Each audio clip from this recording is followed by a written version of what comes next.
যারা সালাত আদায় করলো আসামু মিন্নি দিমাহুম ওয়া লাহুম, যারা সালাত আদায় করলো তারা তাদের রক্তকে, তারা তাদের অর্থকে নিরাপদে করে নিল। এর বাক্যের অর্থ আপনি কি বুঝলেন? যারা সালাত আদায় করে না তাদের অর্থ লুটে নেওয়া যায়, যারা সালাত আদায় করে না তাদের রক্ত বৈধ। আল্লাহ রাসূল বলছেন যারা সালাত আদায় করলো তারা তাদের অর্থকে, তারা তাদের সম্পদকে, রক্তকে নিরাপদে করে নিল। তাই তো সেই কালে ইমাম আহমদ ইবনে হাম্বল বলেছেন যারা সালাত আদায় করে না তাদের কুরবানি করতে হবে। ইমাম আবু হানিফা রাহিমাহুল্লাহ বলেছেন যারা সালাত আদায় করে না তাদের জেলখানায় বন্দী করতে হবে। আরবি বিদ্বানগণ বলেছেন, বর্তমান আরবি বিদ্বান বলছেন যারা সালাত আদায় করে না, স্ত্রী করে স্বামী করে না, বিবাহ থাকবে না, বিচ্ছিন্ন হয়ে যাবে, বলাই লাগবে না, এমনিতে বিবাহ কেটে গেছে। স্বামী সালাত আদায় করে স্ত্রী করে না, বর্তমান আরবি বিদ্বানেরা এসব হাদিস পেশ করে বলছেন যে একজন সালাত আদায় করে একজন করে না, এতে বিবাহ থাকবে না, বিবাহ বিচ্ছিন্ন হয়ে যাবে, বিবাহ কেটে যাবে, তালাক দেওয়া লাগবে না, কাজীর কাছে যাওয়া লাগবে না, এমনিতেই শেষ। আমরা আপনাদের সতর্ক করার জন্য বলছি, হ্যাঁ আমার উপস্থিত বৈঠকের দিনী ভাই, যারা সালাত আদায় করে না তারা মহাপাপী, যারা সালাত আদায় করে না তারা বড় পাপী। সালাত আদায় করেননি অতীতে, আপনি আজ থেকে তওবা করে ক্ষমা চেয়ে আল্লাহর দরবারে বলুন, প্রতিপালক তোমার সাথে জড়িত পাপ সহজেই ক্ষমা হয়, অতএব তোমার দরবারে অনুতপ্ত সহকারে ক্ষমা চেয়ে বলছি আর কোনোদিন সালাত আদায় সালাত ছাড়বো না। অতীতের কারণে তুমি আমাকে ক্ষমা করো, ভবিষ্যতে তুমি আমাকে সঠিকভাবে সালাত আদায় করার তৌফিক দান করো, আল্লাহুম্মা আমিন। সালাত যেহেতু আল্লাহর সাথে সম্পৃক্ত পাপ, সহজেই ক্ষমা হবে বলে আশা করা যায়। গীবাত আল্লাহর সাথে জড়িত পাপ নয়, মানুষের সাথে জড়িত পাপ। বড় ছেলেকে এই বাড়িতে লিখে দেওয়া হয়েছে আর ছেলে মেয়েকে লিখে দেওয়া হয়নি, এটা হচ্ছে মানুষের সাথে জড়িত পাপ। এইগুলো তওবা করে ক্ষমা হয় না। আমি বংশালের একজন কসাইখানাতে গোশত আমি বিক্রি করি, প্রত্যেক গাড়িতে 100 করে গোশত কম দিই, এটা তওবা করে ক্ষমা হবে না। যত মানুষকে গোশত কম দেওয়া হয়েছে সমস্ত মানুষকে গোশত ফেরত দিতে হবে, সবার কাছে ক্ষমা চেয়ে নিতে হবে, অন্যথায় এই পাপ ক্ষমা হবে না। এটা খুব জটিল ও কঠিন। মানুষের সাথে জড়িত পাপ উপরে ক্ষমা হয় না, মানুষের সাথে জড়িত পাপ উপরে ক্ষমা হয় না। আপনি আমার বদনাম করেছেন, গীবাত করেছেন, হজ করতে গিয়ে বলছেন কাবা ঘরের গিলাফ ধরে, আল্লাহ আমি অমুকের বদনাম করেছি, দয়া করে আমাকে ক্ষমা করে দাও। আজীবন ক্ষমা চেয়ে আল্লাহ ক্ষমা করবেন না, এরকম পাপ তিনি ক্ষমা করবেন না ঘোষণা করে দিয়েছেন। বলছিলাম সালাত আদায় করিনি, এটা আল্লাহর সাথে জড়িত পাপ। আমার আজকে 50 বছর বয়স। আল্লাহর নবী বলেছেন সালাতের জন্য কোনো সময় নাই, ফরজ সালাতের জন্য কোনো সময় নেই। আমি প্রতিদিন সালাত আদায় করি। আজকে রাত্রে 2টায় ঘুমিয়েছি, ঘুম থেকে উঠে দেখছি যে সকাল 9টা বেজে গেছে। আমরা কিন্তু ছোট থেকে শুনেছি যে ফজরের সালাত যদি ছুটে যায় তাহলে পরের দিন ফজরের টাইমে পড়তে হবে, আর মধ্যখানে পড়া যাবে না। আল্লাহ নবী বলছেন জি না, যখনই স্মরণ হবে তখনই পড়ো, যখনই ঘুম ভাঙে তখনই পড়ো। যদি সকাল 9টায় ঘুম ভাঙে 9টায় ফরজ, ফজর 9টায়। যদি 7টায় ঘুম ভাঙে ফজর 7টায়। যদি সূর্য উঠার সময়তে ঘুম ভাঙে ফজর সূর্য উঠার সময়। আমি মনে হয় বুঝাতে পারছি না। ফরজ সালাতের কোনো সময় নেই। যখনই আপনি বুঝতে পেরেছেন যে আমার সালাত ছুটে গেছে, এটা তখনই আপনি পড়ুন, যখন সময় পেয়েছেন। যার জন্য আল্লাহ রাসূল বলছেন মুরু আওলাদাকুম বিসসালাত ওয়া মাবনু সাবঈ সিনিনা, তোমরা তোমাদের ছেলে মেয়েকে সালাত আদায় করতে বলো যখন তার বয়স 7 বছর। ওয়াজরিবুহুম আলাইহা ওয়া হুম আবনা আশরি সিনিনা, পিটিয়ে সালাত আদায় করাও যখন তার বয়স 10 বছর। 10 মাস 10 দিন পেটে রাখতে পারলেই মা হওয়া যায় না, 2 বছর দুধ পান করালেই মা হওয়া যায় না, 5 বছর তেল কাজল দিয়ে মানুষ করলেই মা হওয়া যায় না, 14 বছর 20 বছর 25 বছর যাবত ছেলে মেয়ের পিছনে লক্ষ লক্ষ টাকা খরচ করলেই বাপ হওয়া যায় না। বাপের কাজ, মায়ের কাজ। 7 বছর বয়সেই ছেলেকে সালাত আদায়ের জন্য বলতে হবে, শিরক সম্পর্কে অবগত করতে হবে। বাড়িতে ঢুকলে সালাম দিয়ে বাড়িতে ঢুকতে হবে। কলিং বেলে যদি সালাম থাকে কলিং বেলে আঙ্গুল দেওয়ার সময় বলতে হবে আসসালামু আলাইকুম। ছেলে মোবাইল বাড়িতে 8-10টা রিং হচ্ছে, টিপে ছেলে বলছে হ্যালো। জি না, ও তো কুকুরকে ডাকা বুদ্ধি। হ্যালো কেন? আসসালামু আলাইকুম। এবার আপনার সাথে আমার একটু কথা, আপনি বলেন যে হ্যালোতে 1% হাফ কল্যাণ আছে, আর আমি বলছি যে আসসালামু আলাইকুমে 100% কল্যাণ আছে। আর আপনি বলেন যে 100-র 1-এর অর্ধেক আছে, হ্যালোতে অর্ধেক আছে, বলেন দেখি কল্যাণ। আমি বলছি যে আসসালামু আলাইকুমে 100% কল্যাণ আছে, আর আপনি এখন বলেন যে 100-র 1-এর অর্ধেক আছে হ্যালোতে। তা আপনি এটা গ্রহণ করলেন কেন? আপনার ছেলে করে কেন? আপনার মেয়ে করে কেন? আপনি পিতা কিসের? বুঝাতে পারলাম না, দুঃখিত। আল্লাহ রাসূল বলছেন আর রাজুলু সাইয়্যিদ ওয়াল মারাতু সাইয়্যিদা, আপনি হচ্ছেন কর্তা, আপনি হচ্ছেন নেতা, আপনার স্ত্রী হচ্ছে কর্ত্রী, আপনার স্ত্রী হচ্ছে নেত্রী, বাড়িতে আপনার স্ত্রী হচ্ছে কর্ত্রী আর আপনি হচ্ছেন কর্তা। নিজের কাজ করে যেই তাকে বলে কর্মী, নিজের কাজ করে যে তাকে বলে কর্মী, অপরের কাজ দেখে যেই তাকে বলে কর্তা। আপনি সকালে উঠে ব্যবসায়ী মানুষ, 10টার সময় দোকান খুললেন, রাত 10টায় এসেছেন, এই যে আপনি দীর্ঘ সময় থাকলেন, এতে আপনি কর্মী। আপনি ঘুম থেকে উঠে ছেলেকে বলেছেন এই উঠো সালাত আদায় করো, আপনি কর্তা না, বুঝাতে পারছি না আমি। আপনার স্ত্রী ঘুম থেকে উঠে থালা প্লেট পরিষ্কার করছে, এতে আপনার স্ত্রী কর্ত্রী। আপনার স্ত্রী ঘুমানোর সময় বলবে বৌমাকে বেটিকে এই শোনো ডান কাতে শো, দোয়া পড়ে শো। ঘুমে যদি দেখো খারাপ স্বপ্ন তাহলে কাত সাইড পরিবর্তন করো, ডান কাতে থাকলে বাম কাতে হও, চিত হয়ে থাকলে ডান বামে হও, বাম দিকে হালকা থুতু নিক্ষেপ করো। ঘুম থেকে উঠে যদি দেখো কুকুর চিৎকার করছে নাউজুবিল্লাহ বলো, গাধা চিৎকার করছে নাউজুবিল্লাহ বলো, যদি দেখো মোরগ ডাকছে তাহলে বলো আল্লাহুম্মা ইন্নী আসআলুকা মিন ফাজলিক। আপনার স্ত্রী মা হিসেবে দায়িত্ব পালন করে না। আপনার স্ত্রী ভাতের পাতিল থেকে ভাত বের করতে জানে না। মনে করবেন আপনারা সাহেব কষ্ট দিলেন, আমার স্ত্রী 50 বছর থেকে সংসার করে আসছে। জি না, আমি বলছি ঠিক। ভাতের পাতিলের মাঝামাঝিতে চামচ ডুবালে বরকত কমে যাবে, এক পাশে চামচ ডুবালে বরকত বেশি হবে। আপনার স্ত্রীকে জিজ্ঞাসা করে দেখুন কি করে। গামলাতে ভাত উঠিয়েছেন, চামচ যদি গামলার মাঝামাঝি ডুবিয়ে ভাত উঠান তাহলে গামলার বরকত কমে যাবে, যদি এক পাশে ডুবান তাহলে বরকত বেশি হয়ে যাবে। পাতিল ঢাকতে হবে। আপনার স্ত্রী বিসমিল্লাহ বলে জানালা বন্ধ করে না, বিসমিল্লাহ বলে তার বাচ্চাকে দুধ খাওয়ায় না। আপনার স্ত্রী বিসমিল্লাহ না বলে বাচ্চাকে যতদিন দুধ খাইয়েছে ততদিন শয়তান দুধ খেয়েছে। বুঝাতে পারলাম না? আপনার স্ত্রী বিসমিল্লাহ ছাড়া আপনার বাচ্চাকে যতদিন দুধ খাইয়েছে ততদিন এই দুধ শয়তানও খেয়েছে, নিশ্চিত খেয়েছে, অবধারিত খেয়েছে। নবী বলেছেন খেয়েছে, অতএব খেয়েছে। নবী বলেছেন যেই খাদ্যের উপরে বিসমিল্লাহ বলা হয় না সেই খাদ্য শয়তান খায়। অতএব আপনার স্ত্রী বাচ্চাকে দুধ খাওয়াতেও জানে না, দুঃখিত। আপনার পরিবার কিভাবে ঠিক হতে পারে? যার জন্য আপনার স্ত্রীকে কর্ত্রী হওয়ার জন্য বলছি আর আপনাকে কর্তা হওয়ার জন্য বলছি, নইলে এই পরিবেশ। শ্রোতা হচ্ছে ওরাই যারা শোনে ও মানে। শুনে মানতে হয়, এটা নীতি। এই জন্যই হক কথা শুনতে হয়।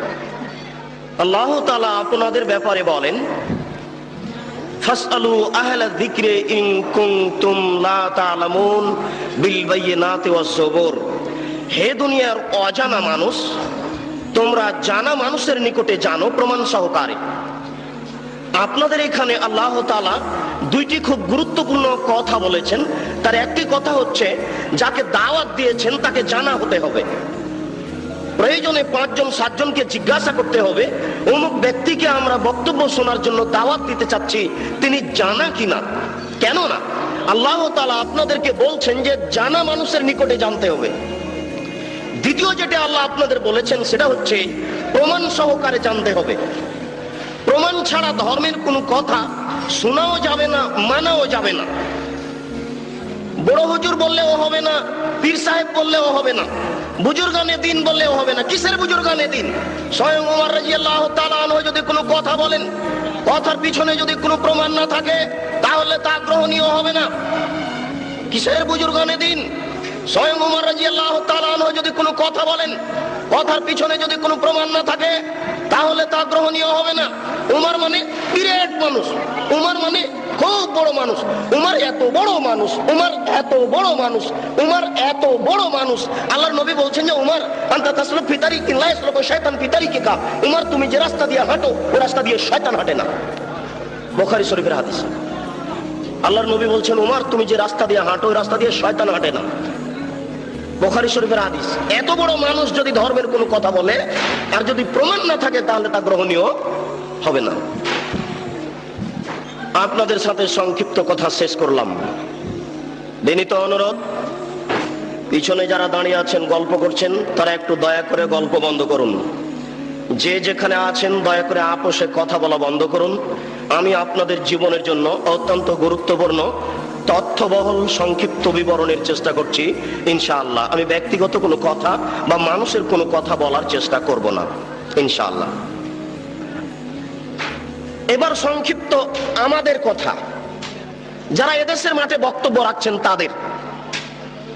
তাদের ব্যাপারে আল্লাহ রাসূল বললেন বাল্লিগু আন্নী ওয়ালা আয়া। আমার একটি কথা জানা থাকলেও বলে দাও। আমার দিকে খুব খেয়াল করে থাকতে হবে। এটা হলো প্রথম বাক্য। তিনি বললেন যে আমার একটি কথা জানা থাকলে তা বলে দাও। তারপরে তিনি বললেন যে হাদ্দেসু আন বানি ইসরাইল ওয়ালা হারাজ, বানি ইসরাইলের কাহিনী বলো, কোনো দোষ নেই। এ হলো দ্বিতীয় বাক্য। এবার তৃতীয় বাক্য বলছেন আল্লাহর নবী, আগের দুটাকে ঠেকিয়ে দিবেন। খুব মনে রাখতে হবে, বক্তব্যের সব অংশ ভুলে গেলে অন্তত দয়া করে এই অংশ না ভুলার চেষ্টা করবেন। আবার বলছি, তিনি বললেন আমার একটি কথা জানা থাকলেও বলে দাও। তিনি বলেছেন আমার। ঘটনা এখনো স্পষ্ট হয়নি কি বলতে যাচ্ছে। দ্বিতীয় বাক্য তিনি বললেন যে বানি ইসরায়েলের কাহিনী বলো, কোনো দোষ নেই। মানে বানি ইসরায়েলের কাহিনী তো সত্য মিথ্যা আছে, আর তার কথা তো সত্য মিথ্যা রয়ে গেছে, মানে তার কথার ভিতরে মানুষ মিথ্যা কথা ঢুকিয়ে দিয়েছে। তৃতীয় বাক্য তিনি বলছেন মান কাযাবা আলাইয়া মুতাআম্মিদান ফালিয়াতাবাওয়া মাকআদাহু মিনান নার, কেউ যদি কোনো কথা আমার দিকে ধাবিত করে, সেই কথা যদি আমার না হয়, তাহলে তার থাকার জায়গা জাহান্নাম। হুজুরের অবস্থা বলা হচ্ছে, কিন্তু যিনি জুব্বা পরে টুপি মাথায় দিয়ে আলখাল্লা পরে রাস্তায় হাঁটছেন, যাকে দেখলেই ভালো লাগে, হাতে তসবিহ আছে, একজন লোক জেনা করলে সরাসরি জাহান্নামে যাবে, এ কথা আল্লাহর নবী বলেননি। একটা লোক চুরি করলে সরাসরি জাহান্নামে যাবে, এ কথা আল্লাহর নবী বলেননি। পিতা মাতাকে গালি দেওয়া পৃথিবীর দ্বিতীয় মহাপাপ। পিতা মাতার অবাধ্য চলা পৃথিবীর দ্বিতীয় মহাপাপ। এরপরেও যদি মানুষ পিতা মাতার অবাধ্য চলে, সরাসরি লোকটা জাহান্নামে যাবে, এ কথা আল্লাহর নবী বলেননি। আল্লাহর নবী প্রথম দুই বাক্য বলার পরে তৃতীয় বাক্য বলে আগের দুই বাক্য ঠেকিয়ে দিয়ে বলছেন, কেউ যদি আমার দিকে কোনো কথা ধাবিত করে, সেই কথা যদি আমার না হয়, তাহলে তার থাকার জায়গা জাহান্নাম। এবার আপনার সাথে আমার কথা, আপনি যেদিন ক্লাস 2 এ পড়েছিলেন, সেদিন একটা গল্প পড়েছিলেন। নবী যে রাস্তা দিয়ে হাঁটতেন, একজন বুড়ি সে রাস্তায় কাঁটা পুঁতে রাখতো। নবীর পায়ে কাঁটা ফুটলে বুড়ি খুশি হতো। একদিন দেখলেন নবী রাস্তায় কাঁটা নাই। তিনি ভাবলেন বুড়ির কিছু হয়েছে। তিনি বুড়ির বাড়ি গেলেন, দেখলেন সত্যিকারই অসুস্থ। তিনি পরিচর্যা করলেন, বুড়ি ভালো হয়ে গেল। ঘটনা যে মিথ্যা? জি না। আমার হায়াত পর্যন্ত সময় থাকলো আমার দিনী ভাইদের উপরে, আপনার হায়াত পর্যন্ত সময় থাকলো আপনি আমার হায়াত পর্যন্ত এর সত্যতা প্রমাণ করতে পারবেন না ইনশাআল্লাহ। নবীর নামে মিথ্যা কথা বলা হয়েছে। গাছ লাগান, পরিবেশ বাঁচান, নবী নিজ হাতে গাছ লাগিয়েছেন, মিথ্যা কথা। এই দেশের মাটিতে প্রায় 3 লক্ষ বানানো হাদিস আছে। তার মধ্যে কোরআন মাজিদ 90 পারা, 30 পারা নয়, শয়তান মুমতাজ বেগমের কাছে প্রায় 2000 জাল হাদিস আছে। ধর্মকে বিকৃত করার জন্য লক্ষ লক্ষ হাদিস মানুষ তৈরি করেছে। আমাদের বাড়িতে 10,000-এর সিরিয়াল আছে। যে কোনো সময় দেশবাসী চাইলে আমরা 10,000-এর জাল জয়ীফ হাদিস পেশ করার জন্য প্রস্তুত রয়েছি ইনশাআল্লাহ। এই দেশের মাটিতে লক্ষ লক্ষ মিথ্যা তাফসীর রয়েছে। নবী ঈদের মাঠে গেলেন, একটি ছেলে কাঁদছে। নবী বললেন তুমি কাঁদো কেন? আমি এতিম ছেলে। নবী বললেন আমিও এতিম ছিলাম, আমি এতিমের অসুবিধা বুঝি। এই বলে তিনি কোলে নিয়ে আয়েশা রাদিয়াল্লাহু তাআলা আনহার কোলে তুলে দিলেন। আয়েশা তাকে কোলে নিয়ে আদর করলেন, নতুন পোশাক পরালেন, ছেলে খুশি হয়ে গেল। বাস্তবতার সাথে হাদিসের কথার অমিল আছে। রাসূল সাল্লাল্লাহু আলাইহি ওয়াসাল্লামের বাড়িতে ভিক্ষুক ভিক্ষা পায় না, বহু ভিক্ষুক ফিরে গেছে, তার বাড়িতে ভিক্ষা দেওয়ার কোনো ব্যবস্থা নেই। সেই বাড়িতে নতুন পোশাক থাকলো, এটাই হয় কি করে? সাথে সাথে আর কোনো প্রমাণ নাই, নবীর নামে কথা মিথ্যা ছড়ানো হয়েছে। তারই ভিত্তিতে আপনারা ঈদের নামাজে নতুন পোশাক পরার জন্য প্রস্তুতি গ্রহণ করেছেন। আপনার স্ত্রীর বিস্কান শাড়ি শোকেজে থাকার পরেও ঈদের দিন নতুন শাড়ি কেনার জন্য জোরালো প্রস্তাব পেশ করেছে আপনার সামনে। এটা মিথ্যা তথ্য, মিথ্যা শরীয়ত চলছে। এই দেশের মাটিতে অসংখ্য মিথ্যা কথা আছে। আপনি যেদিন ম্যাট্রিক পরীক্ষা দিয়েছিলেন 40টা হাদিস মুখস্থ করেছিলেন, তার একটি হাদিস হচ্ছে হুব্বুল্লাহ মিনাল ঈমান, দেশকে ভালোবাসা ঈমানের অঙ্গ। এটা হাদিস নয়। আমি যেটা বলতে চাচ্ছিলাম সেটা হচ্ছে এই, আল্লাহর নবী আগের দুটি বাক্য ঠেকালেন, পরের বাক্য বলে তিনি বললেন বাল্লিগু আন্নী ওয়ালাউ আয়া, আমার একটি কথা জানা থাকলে বলে দাও। কথা বলার আগে চূড়ান্ত হতে হবে কথা আমার কিনা। তারপরে তিনি বললেন বানি ইসরায়েলের কাহিনী বলো, কোনো দোষ নেই। বানি ইসরায়েলের কাহিনীও সঠিক কিনা এটা চূড়ান্ত হতে হবে। এই দেশের মাটিতে অসংখ্য বানি ইসরায়েলের কাহিনী পেশ করা হয়েছে। আইয়ুব আলাইহিস সালামের স্ত্রী রাহমা মাথার চুল কেটে দিয়েছিলেন, ধরা পড়েছিলেন, ইতিহাস মিথ্যে। আইয়ুব আলাইহিস সালামের শরীরে পোকা হয়েছিল, এই তাফসীর মিথ্যে। বানি ইসরায়েলের কাহিনী চলবে না। অসংখ্য মিথ্যা তাফসীর রয়েছে। ইব্রাহিম আলাইহিস সালাম 3 দিন 300 উট জবে করেছিলেন, এই তাফসীর মিথ্যা। ইব্রাহিম আলাইহিস সালাম ছেলেকে কুরবানি করার সময় চোখে কাপড় বেঁধেছিলেন, এই তাফসীর মিথ্যা। ইউসুফ আলাইহিস সালামের সাথে জুলাইখার বিবাহ হয়েছিল, এই তাফসীর মিথ্যা। দাউদ আলাইহিস সালাম জনৈক মহিলার প্রেমে পড়েছিলেন, এই তাফসীর মিথ্যা।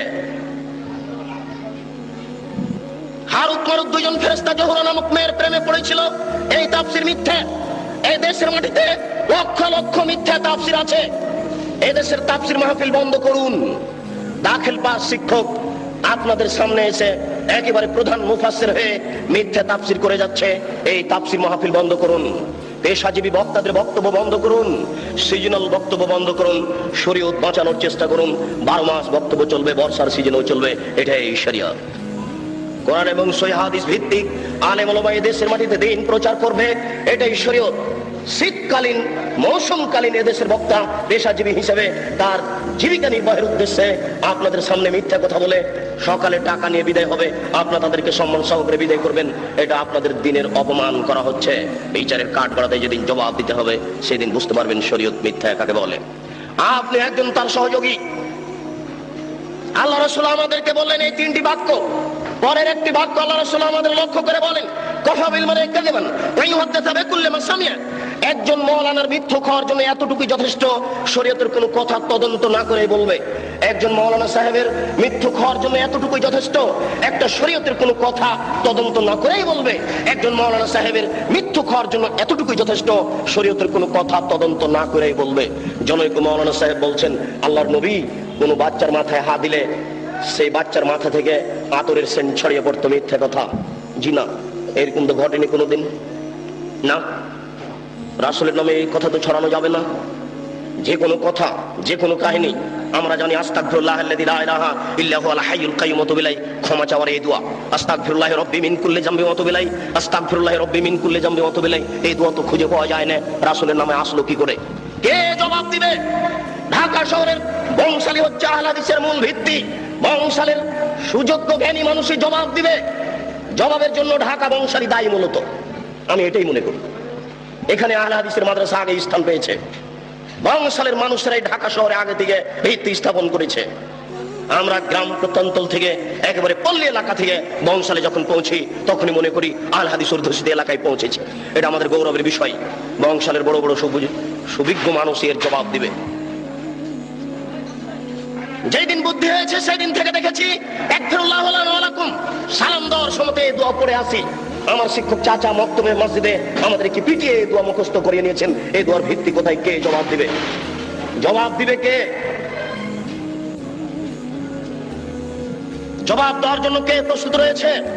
আমি সংক্ষিপ্ত আকারে বলে যাচ্ছি, এদেশের এক শ্রেণীর আলেম ধর্ম বিকৃত করছে। আপনারা এটা বিশ্বাস রাখেন তাহলে আপনারা হক পাওয়ার চেষ্টা করবেন। মাছ দিয়ে ভাত খায় মানুষ, কাঁটা ফেলে খায়, বুদ্ধি আছে, কাঁটা সহ খায় না। অতএব শরীয়ত যেটুকু জানতে চাইবে, যেটুকু জানতে হবে সেটুকু প্রমাণ সহকারে জানতে হবে।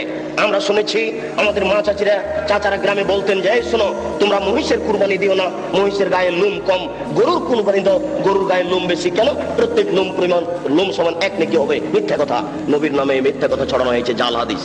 কে জবাব দিবে? কিয়ামতের মাঠে নেকির পাল্লাই এই কুরবানির গরু, নাড়ি ভুঁড়ি সবকিছু ওই নেকির পাল্লাই চাপিয়ে দেওয়া হবে। এই হাদিস আমাদেরকে শোনানো হয়েছে, এই হাদিস মিথ্যা। এর জবাব কে দিবে? গরু দিয়ে, উট দিয়ে আকিকে চলে না, এই হাদিস মিথ্যা, এটা জাল হাদিস, রাসূলের উপরে এটা বানিয়ে ছড়ানো হয়েছে। এর জবাব কে দিবে? বাচ্চার কানের পাশে আজান দিতে হবে, কথা সত্য। ডান কানে আজান দিতে হবে, বাম কানে ইকামত দিতে হবে, এই হাদিস মিথ্যা। রাসূল কথা বলেননি, এই হাদিসের জবাব কে দিবে? মায়ের দিকে সোনজরে তাকালে কবুল হজের সমান নেকি হয়, এই হাদিস মিথ্যা। মায়ের পায়ের নিচে জান্নাত, এই হাদিস সত্য। মায়ের পায়ের নিচে জান্নাত, এই হাদিস ঠিক। মায়ের পায়ের নিচে জান্নাত, এই হাদিস ঠিক।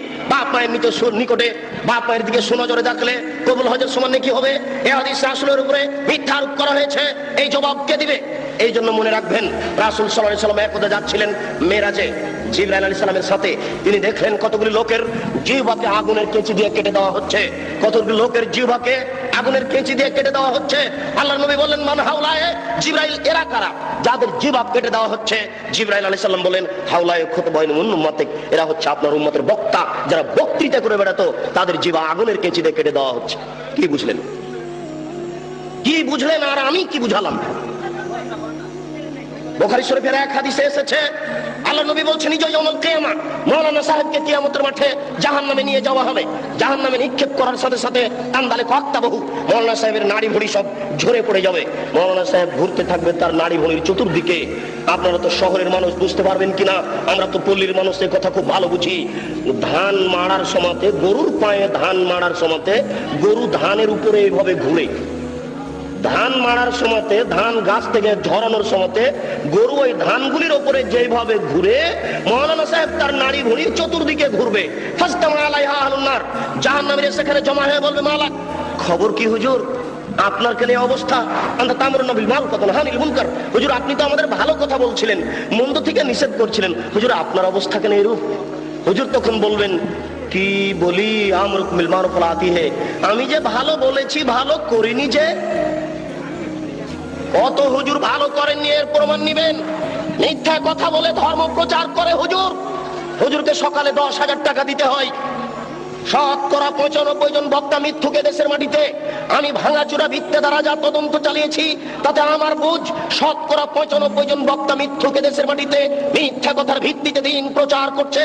আপনাকে সজাগ সোচ্চার হতে হবে, নইলে এই হুজুরেরা ইসলামের গায়ে, ধর্মের গায়ে আগুন লাগিয়ে দিয়েছে। ধানা ধানা করে ধর্ম চলছে। আপনি এখন কি করবেন? আজ যদি ঢাকা শহরে খাঁটি ফার্নিচার কিনতে যান, কাঠ, ভালো কাঠের ফার্নিচার পাবেন, টাকা বেশি লাগতে পারে। আজ যদি খাঁটি সরিষার তেল কিনতে চান, তাহলে পাবেন, টাকা বেশি লাগতে পারে। কিন্তু খাঁটি ধর্ম যদি পেতে চান, তাহলে সহজ নয়, খুব জটিল। জিজ্ঞাসা করলে বলবে বড় হুজুর বলেছেন, পীর সাহেব বলেছেন, বুজুর্গানে দিন বলেছেন, এই বলেই চলবে। বুজুর্গানে দিনের দোহাই দিয়ে ধর্ম চলে না। মাওলানা সাহেবকে যখন বলা হচ্ছে আপনার কেন এই অবস্থা, তখন মাওলানা সাহেব বলছেন, কি করি, আমি যে ভালো বলেছি ভালো করিনি যে। হুজুরের বাড়ি দেখেন না, হুজুরের বউয়ের কি অবস্থা? হুজুরের পায়জামাটা টাকনুর নিচে আছে, এটা দেখা যায় না। হুজুরের চাকরিটা অবৈধ পয়সাতে আছে, এটা দেখা যায় না। হুজুর সকালবেলাতে টাকা কম হলে রাগ করছে, এটা বোঝা যায় না। शरीयत की पागल नाकि, शरीयत की हवाई लड्डू, दोनों हाथ में लड्डू है, जो चाहे उसको खा ले, जो चाहे उसको छोड़ दे। ये शरीयत की हवाई लड्डू नाकि, हाका बाका लाड़ू नाकि शरीयत, इच्छा मतो खाবে। আপনাদের সাথে ও আমাদের সাথে সংক্ষিপ্ত কথা শেষ করলাম। কোনোদিন যদি সময় সাপেক্ষে বলতে পারি, তাহলে আপনাদের সামনে বিস্তারিত কথা বলবো। প্রথমে বলা হয়েছে সময় অতীব কম। মহান আল্লাহ বলেন, ফাসাল্লি লিরাব্বিক, আপনি আপনার প্রতিপালকের জন্য সালাত আদায় করুন। মহান আল্লাহ বলেন, ইন্নাস সালাতা তানহা আনিল ফাহশাই ওয়াল মুনকার ওয়া যিকরুল্লাহি আকবার। নিশ্চয় সালাত, নামাজ মানুষকে অন্যায় অশ্লীল কাজ থেকে বিরত রাখে। সালাত হচ্ছে সবচেয়ে আল্লাহকে ডাকার বড় মাধ্যম। পৃথিবীতে আর কোনো এত বড় মাধ্যম নাই যেই মাধ্যমে আল্লাহকে অত ডাকা যায়। নামাজ, সালাত দিয়ে আল্লাহকে যত ডাকা যায়। আমি কিন্তু সালাত বলার চেষ্টা করব। যারা আপনারা শিক্ষিত মানুষ, তারা জানেন যে নামের পরিবর্তন হয় না। নাম সব ভাষাতে নামই থাকে। কোরআন বাংলাতেও কোরআন, কোরআন ইংরেজিতেও কোরআন, কোরআন আরবিতেও কোরআন। সালাত নামটি কোরআনে আল্লাহ দিয়েছেন, সালাত নামটি হাদিসে আল্লাহর নবী দিয়েছেন। সালাত পরিবর্তন হয়ে নামাজ হলো কেন? কে এর জবাব দিবে? সালাত মানে প্রার্থনা করা, আর নামাজ মানে হচ্ছে উপাসনা করা। সিয়াম মানে হচ্ছে বিরত থাকা, আর রোজা মানে হচ্ছে উপবাস থাকা। সিয়াম নামটা নবী দিয়েছেন, সিয়াম নামটা আল্লাহ দিয়েছেন। সিয়াম হচ্ছে নাউন, কেন পরিবর্তন হলো এর জবাব কে দিবে? হিন্দু উপবাস থাকে, রোজা সবাই থাকতে পারে, সিয়াম সবাই থাকতে পারে না। সূর্য ওঠার পূর্ব থেকে ফজরের আজান থেকে নিয়ে সূর্য ডুবা পর্যন্ত খাওয়া পান করা, যাবতীয় অপছন্দ কথা ও কর্ম থেকে বিরত থাকার নাম হচ্ছে সিয়াম। মাথায় কাপড় না দিয়ে একটা মহিলা রোজা থাকতে পারে, সিয়াম থাকতে পারে না। যাবতীয় অপছন্দ কথা ও কর্ম থেকে বিরত থাকার নাম হচ্ছে সিয়াম। একজন মহিলা ছোট ব্লাউজ পরে রোজা থাকতে পারে, সিয়াম থাকতে পারে না। একজন ব্যবসায়ী মিথ্যা কথা বলে ব্যবসা করে রোজা থাকতে পারে, সিয়াম থাকতে পারে না। সিয়াম মানে হচ্ছে বিরত থাকা, আর রোজা মানে হচ্ছে উপবাস থাকা।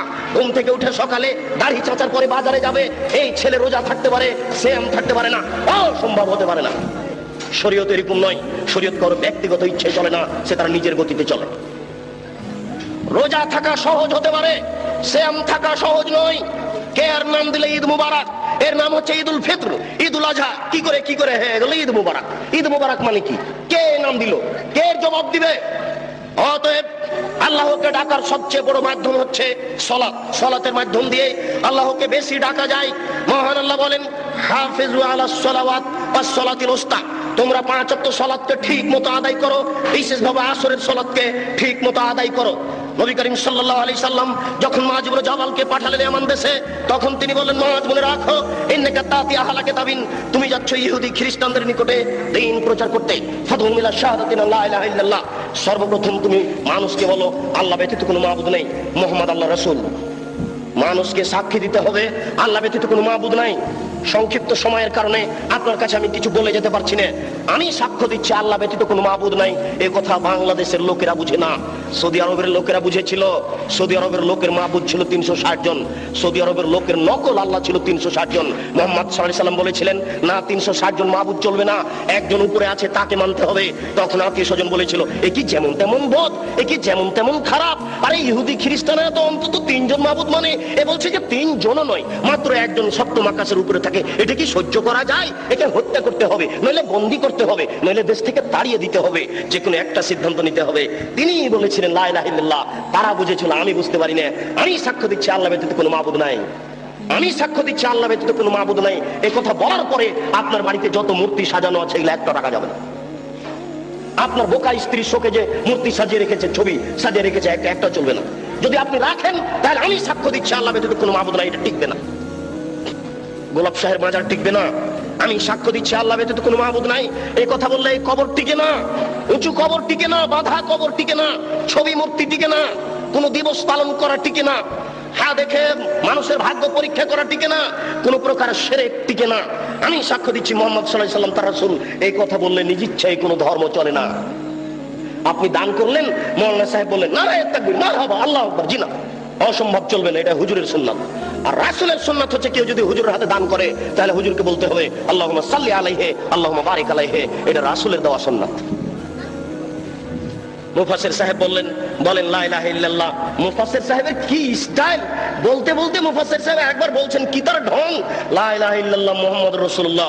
মুহাম্মদ রাসূলুল্লাহ তো জিকিরের সাথে লাগিয়ে দিচ্ছেন। মুফাসসির সাহেবের এটা জানা নাই যে জিকির হচ্ছে লা ইলাহা ইল্লাল্লাহ। আল্লাহ রাসূল বলেছেন আফজালুজ যিকরি লা ইলাহা ইল্লাল্লাহ ওয়া আফজালুদ দুআ আলহামদুলিল্লাহ, সবচেয়ে উত্তম জিকির হচ্ছে লা ইলাহা ইল্লাল্লাহ। এই পর্যন্ত শেষ। না, আমি বুঝাতে পারছি না, আমি মনে হয় আপনাদের বুঝাতে পারছি না। আমি স্পষ্ট নই, আমি কিন্তু চাঁপাই নবাবগঞ্জের মানুষ। এই হিসেবে আমার ভাষা আপনার কাছে কিছুটা অস্পষ্ট থেকে যেতেও পারে। আপনার দিকে লক্ষ্য করে আমি পূর্ণ বুঝাতে পারছি কিনা এতে আমি সন্দেহের মধ্যে রয়েছি। আমি যদি পূর্ণ বুঝাতে না পারি তাহলে আমি সফলতা অর্জন করতে পারছি না। আমি বলছি লা ইলাহা ইল্লাল্লাহ মুহাম্মাদুর রাসূলুল্লাহ জিকিরে চলবে না, এটা প্রথম অন্যায়। দ্বিতীয় অন্যায়, তিনি জোরে বললেন কেন? তিনি জোরে বলতে বললেন কেন? আল্লাহ বলছেন চুপে বলো, নবী বলছেন চুপে বলো, আর মুফাসসির সাহেব বলছে জোরে বলো। এখন আপনারা কি করবেন দেখি? বংশালের বুদ্ধিমান মানুষ, সচেতন মানুষ, অর্থশীল মানুষ কি বলেন? আল্লাহ বলছেন চুপে বলতে হবে, বাধ্য। আল্লাহ নবী বলছেন চুপে বলতে হবে, বাধ্য। হুজুর বলছেন আরো জোরে বলেন, আপনি কি করবেন? অতএব রাসূলের সুন্নাত অনুপাতেই চলা ছাড়া কোনো গত্যন্তর নেই। নবী করিম সাল্লাল্লাহু আলাইহি সাল্লাম বলেন, মাজ শোনো, তারা যদি এটা মেনে নেয় তাহলে তুমি বলো ইন্নাল্লাহ কাদ ফারাজা আলাইহিম খামসা সালাওয়াতিন ফিল ইয়াউমি ওয়াল লাইলা, 24 ঘন্টায় আল্লাহ তাআলা 5 ওয়াক্ত সালাত নামাজ ফরজ করেছেন। 5 ওয়াক্ত সালাত আদায় করতে হবে। সংক্ষিপ্ত বিবরণে বুঝলাম আল্লাহ তাআলা সালাত ফরজ করেছেন, নবী সালাত ফরজ করেছেন, সালাত আদায় করতেই হবে। ওযু করে নামাজ পড়তে হয়, পানি পাওয়া যায় না, বিনা ওযুতেই সালাত আদায় করতে হবে। পানিও নাই, মাটিও নাই, বিনা ওযুতে বিনা তায়াম্মুমে সালাত আদায় করতে হবে। পরিষ্কার কাপড় পরে সালাত আদায় করতে হয়। পরিষ্কার কাপড় নেই, যেই কাপড়ে পেশাব পায়খানা লেগে আছে, যেই প্যান্টে পেশাব লেগে আছে, আর কোনো পরিষ্কার কাপড় নেই, এই পেশাবওয়ালা কাপড়েই সালাত আদায় করতে হবে। পরিষ্কারও নেই, অপরিষ্কারও নেই, কোনো কাপড়ই নেই। ইরাকের কারাগারে ওই শয়তানেরা উলঙ্গ করে রেখেছে ওই মুসলমান ভাইকে, ও এখন এই উলঙ্গ অবস্থাতেই সালাত আদায় করবে, এটাই রাসূলের আদেশ। একজন মহিলা ও পুরুষ পরিষ্কার কাপড় পরে সালাত আদায় করবে। পরিষ্কার নেই, অপরিষ্কার কাপড় পরে সালাত আদায় করবে। পরিষ্কারও নেই, অপরিষ্কারও নেই, কোনো কাপড়ই নেই, উলঙ্গ নগ্ন অবস্থায় সালাত আদায় করবে, করতেই হবে। পশ্চিম দিকে মুখ করে সালাত আদায় করতে হয়। পশ্চিম বোঝা যায় না, দিনে পশ্চিমে সালাত আদায় করতে হবে। শত্রু তাড়া দিয়েছে, দৌড়ানো অবস্থায় সালাত আদায় করতে হবে। দাঁড়িয়ে সালাত আদায় করতে হয়, দাঁড়িয়ে থাকা যায় না। বসে সালাত আদায় করতে হবে, বসে থাকা যায় না। শুয়ে, বিছানায় শুয়ে সালাত আদায় করতে হবে, করতেই হবে। সালাত আদায় করতে হবে না এরকম কোন পরিস্থিতি অন্তত পুরুষের জন্য নেই। মহিলার জন্য দুই একদিন কিছুদিন আছে, পুরুষের জন্য এরকম কোন সময় নাই যে সময়ে সালাত আদায় করতে হবে না, এরকম কোন পরিস্থিতি নেই। মাওলানা আশরাফ আলী থানভী হানাফি রাহিমাহুল্লাহ একটা ফতোয়া দিয়েছেন, যদি ফতোয়াটি ঠিক হয়নি। তিনি বলছেন একজন মহিলার যদি অর্ধেক বাচ্চা প্রসব হয় আর অর্ধেক বাচ্চা প্রসব হতে যদি বাকি থাকে, তাহলে অর্ধেক বাচ্চা নিয়ে যদি নামাজের টাইম হয়ে যায় তাহলেও তাকে নামাজ পড়তে হবে। আমরা এইভাবে বলিনি, আমরা বলেছি একজন মহিলার প্রসব বেদনা উঠেছে, প্রসব বেদনার সাথে সাথে যদি রক্তস্রাব সাদা কিছু ভেঙে আসে তাহলে তাকে সালাত আদায় করতে হবে না। প্রসব বেদনা উঠেছে, এইগুলি কিছু দেখা যায় না, তাহলে এই বেদনা অবস্থাতেও তাকে সালাত আদায় করতে হবে। এটাই শরীয়ত। আমি মনে হয় বুঝাতে পারলাম না। বলছিলাম এই সংক্ষিপ্ত বিবরণে যে কোনো মূল্যে সালাত আদায় করতে হবে। হে উপস্থিত বৈঠকের দিনী মুসলিম ভাই ও বোন, এই মাইকের আওয়াজ যতদূর পর্যন্ত যাচ্ছে সকল দিনী ভাই ও বোনকে বিনীতভাবে বলছি, দয়া করে আপনি একটু নিজের কাজের জন্য প্রস্তুতি গ্রহণ করুন। ভুল হচ্ছে, আপনার রাত্রি 2টা 3টায় ঘুমানো দেখে আমিও খুব কষ্ট পাই। দেখুন, জীবজন্তু পশু প্রাণী সবাই আল্লাহকে মূল্যায়ন করেন, সবাই আল্লাহকে দাম দেয়, কিন্তু আদম সন্তান আল্লাহর কোনো 5 পয়সা দাম দিতে চায় না। ও একেবারে এশার সালাতের পরে ঘুমানোর কথা ছিল, ঘুমাচ্ছে রাত 2টার সময় 3টার সময়। সবাই টিভি ভিসিআর নিয়ে ব্যস্ত, সকাল 8টায় উঠছে। আল্লাহকে ডাকতে হবে, আল্লাহর কাছে কিছু চাইতে হবে, প্রার্থনা করতে হবে, ক্ষমা চাওয়ার কিছু কথা বলতে হবে। এটা কেউ পরোয়া করে না, বিবেচনা করা উচিত ছিল। সংক্ষিপ্ত বিবরণ, যারা সালাত আদায় করে না তারা কেমন? নবী করিম সাল্লাল্লাহু আলাইহি সাল্লাম বলেন, মান তারাকা সালাত মুতাআম্মিদান ফাকাদ কাফারা। কেউ যদি ইচ্ছাকৃত সালাত ছেড়ে দেয় তাহলে সে কাফের হয়ে গেল। রাসূল সাল্লাল্লাহু আলাইহি সাল্লাম এক বৈঠকে বলেন, বাইনাল আবদি ওয়া বাইনাল কুফরি তারকুস সালাত। যারা সালাত আদায় করে আর যারা সালাত আদায় করে না, এদের পার্থক্য হচ্ছে যারা সালাত আদায় করে তারা মুসলমান, যারা সালাত আদায় করে না তারা কাফের। আল্লাহ রাসূল এইভাবে বলছেন। আসহাবু মুহাম্মাদিন সাল্লাল্লাহু আলাইহি সাল্লাম লা ইয়ারাউনা তারকুল কুফরুন গায়রা সালাত। মুহাম্মদ সাল্লাল্লাহু আলাইহি সাল্লামের সঙ্গী সাথীরা সালাত ব্যতীত অন্য কিছু ছেড়ে দিলে কাফের মনে করতেন না, কিন্তু সালাত ছেড়ে দিলে কাফের মনে করতেন। এই বাচ্চা যারা বসে আছেন তারা একটু খেয়াল করবেন, কোনো বাচ্চা যেন নড়াচড়া না করে। এমনকি আশেপাশে যারা আছেন তাদের প্রতি একটু খেয়াল করবেন, কোনো মানুষ যেন হাঁটাহাঁটি না করে। বিনীত অনুরোধ করছি, আপনার জরুরি প্রয়োজন থাকলে দয়া করে একটু সরে পড়ুন, আপনি একটু দূরে গিয়ে আপনার প্রয়োজন সারার চেষ্টা করুন। আমি আপনার একজন মেহমান, আপনি আমাকে মূল্যায়ন করার চেষ্টা করুন, আপনাকে আমি সম্মান করার চেষ্টা করব। আপনি যদি হেঁটে বেড়ান তাহলে আমি বুঝবো আপনি আমাকে অপমান করছেন। যারা আজকে দিনী বৈঠকে উপস্থিত হয়নি তাদের প্রতি আমি দুঃখিত। যারা আজকে দিনী বৈঠকে উপস্থিত হয়নি, যারা আশেপাশে বাড়িতে বসে আছে, ঘুমিয়ে আছেন, তাদের প্রতি আমি দুঃখিত। বিচারের কাঠগড়ায় আমি তাদের দেখে ছেড়ে দেব। সুদূর চাঁপাইনবাবগঞ্জ থেকে আমি দিন প্রচারের জন্য আসবো। এখানে আমি কোনো মিথ্যা কথা বলতে আসিনি, আমি ব্যক্তিগত কোনো কথা বলতে আসিনি, এখানে আমি কোনো কিস্সা কাহিনী বলতে আসিনি। আপনার দরজা আমি এসেছি, আপনি বাড়িতে ঘুমিয়ে আছেন কেন? আপনি কি মনে করছেন? আমি মনে করছি আপনি আমার সাথে অন্যায় আচরণ দেখালেন। বলছিলাম, হে আমার দিনী ভাই, রাসূল সাল্লাল্লাহু আলাইহি সাল্লাম বলেন, উমিরতু আন উকাতিলান নাস হাত্তা ইয়াকুলু লা ইলাহা ইল্লাল্লাহ ওয়া ইউকিমুস সালাহ ওয়া ইউতুজ যাকাত। আমাকে বলা হয়েছে মানুষের বিরুদ্ধে আমি যুদ্ধ চালিয়ে যাব যতক্ষণ পর্যন্ত লা ইলাহা ইল্লাল্লাহ না বলবে এবং যতক্ষণ পর্যন্ত সালাত আদায় না করবে। যারা সালাত আদায় করে না তাদের বিরুদ্ধে আমি যুদ্ধ চালিয়ে যাব, মারব না হয় মরব। যারা সালাত আদায় করে না, নারী হোক পুরুষ হোক, তাদের বিরুদ্ধে আমি যুদ্ধ চালিয়ে যাব, মারব না হয় মরব। রাসূল সাল্লাল্লাহু আলাইহি সাল্লাম বলেন, যারা সালাত আদায় করলো আসামু মিন্নি দিমাহুম ওয়া লাহুম। যারা সালাত আদায় করলো তারা তাদের রক্তকে, তারা তাদের অর্থকে নিরাপদে করে নিল। এর বাক্যের অর্থ আপনি কি বুঝলেন? যারা সালাত আদায় করে না তাদের অর্থ লুটে নেওয়া যায়, যারা সালাত আদায় করে না তাদের রক্ত বৈধ। আল্লাহ রাসূল বলছেন, যারা সালাত আদায় করলো তারা তাদের অর্থকে, তারা তাদের সম্পদকে, রক্তকে নিরাপদে করে নিল। তাই তো সেই কালে ইমাম আহমদ ইবনে হাম্বল বলেছেন, যারা সালাত আদায় করে না তাদের কুরবানি করতে হবে। ইমাম আবু হানিফা রাহিমাহুল্লাহ বলেছেন, যারা সালাত আদায় করে না তাদের জেলখানায় বন্দী করতে হবে। আরবি বিদ্বানগণ বলেছেন, বর্তমান আরবি বিদ্বান বলছেন, যারা সালাত আদায় করে না, স্ত্রী করে স্বামী করে না, বিবাহ থাকবে না, বিচ্ছিন্ন হয়ে যাবে, বলাই লাগবে না, এমনিতে বিবাহ কেটে গেছে।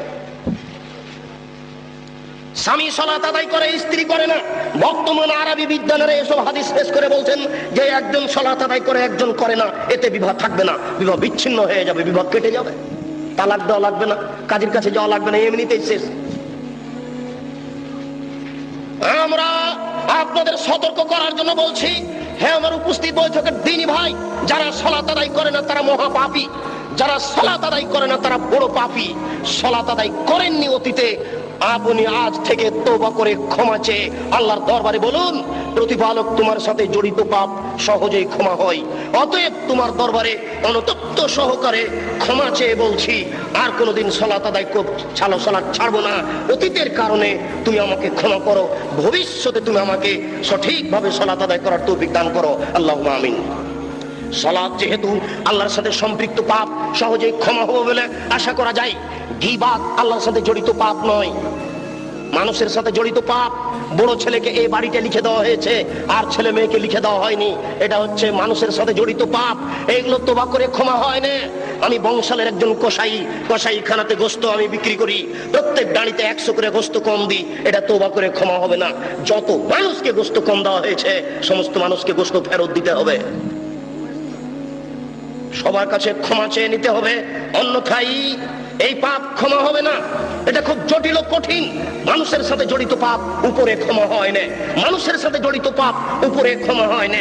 আপনি আমার বদনাম করেছেন, গীবাত করেছেন, হজ করতে গিয়ে বলছেন কাবা ঘরের গিলাফ ধরে, আল্লাহ আমি অমুকের বদনাম করেছি, দয়া করে আমাকে ক্ষমা করে দাও। আজীবন ক্ষমা চেয়ে আল্লাহ ক্ষমা করবেন না, এরকম পাপ তিনি ক্ষমা করবেন না ঘোষণা করে দিয়েছেন। বলছিলাম সালাত আদায় করিনি, এটা আল্লাহর সাথে জড়িত পাপ। আমার আজকে 50 বছর বয়স। আল্লাহর নবী বলেছেন সালাতের জন্য কোনো সময় নাই, ফরজ সালাতের জন্য কোনো সময় নেই। আমি প্রতিদিন সালাত আদায় করি। আজকে রাত্রি 2টায় ঘুমিয়েছি, ঘুম থেকে উঠে দেখছি যে সকাল 9টা বেজে গেছে। আমরা কিন্তু ছোট থেকে শুনেছি যে ফজরের সালাত যদি ছুটে যায় তাহলে পরের দিন ফজরের টাইমে পড়তে হবে, আর মধ্যখানে পড়া যাবে না। আল্লাহ নবী বলছেন জি না, যখনই স্মরণ হবে তখনই পড়ো, যখনই ঘুম ভাঙে তখনই পড়ো। যদি সকাল 9টায় ঘুম ভাঙে 9টায় ফরজ, ফজর 9টায়। যদি 7টায় ঘুম ভাঙে ফজর 7টায়। যদি সূর্য উঠার সময়তে ঘুম ভাঙে ফজর সূর্য উঠার সময়। আমি মনে হয় বুঝাতে পারছি না। ফরজ সালাতের কোনো সময় নেই। যখনই আপনি বুঝতে পেরেছেন যে আমার সালাত ছুটে গেছে, এটা তখনই আপনি পড়ুন, যখন সময় পেয়েছেন। যার জন্য আল্লাহ রাসূল বলছেন মুরু আওলাদাকুম বিসসালাত ওয়া মাবলু সাবঈ সিনিনা, তোমরা তোমাদের ছেলে মেয়েকে সালাত আদায় করতে বলো যখন তার বয়স 7 বছর। ওয়াজরিবুহুম আলাইহা ওয়া হুম আবনা আশরি সিনিনা, পিটিয়ে সালাত আদায় করাও যখন তার বয়স 10 বছর। 10 মাস 10 দিন পেটে রাখতে পারলেই মা হওয়া যায় না, 2 বছর দুধ পান করালেই মা হওয়া যায় না, 5 বছর তেল কাজল দিয়ে মানুষ করলেই মা হওয়া যায় না, 14 বছর 20 বছর 25 বছর যাবত ছেলে মেয়ের পিছনে লক্ষ লক্ষ টাকা খরচ করলেই বাপ হওয়া যায় না। বাপের কাজ, মায়ের কাজ। 7 বছর বয়সেই ছেলেকে সালাত আদায়ের জন্য বলতে হবে, শিরক সম্পর্কে অবগত করতে হবে। বাড়িতে ঢুকলে সালাম দিয়ে বাড়িতে ঢুকতে হবে। কলিং বেলে যদি সালাম থাকে কলিং বেলে আঙ্গুল দেওয়ার সময় বলতে হবে আসসালামু আলাইকুম। ছেলে মোবাইল বাড়িতে 8-10টা রিং হচ্ছে, টিপেই ছেলে বলছে হ্যালো। জি না, ও তো কুকুরকে ডাকা বুদ্ধি। হ্যালো কেন? আসসালামু আলাইকুম।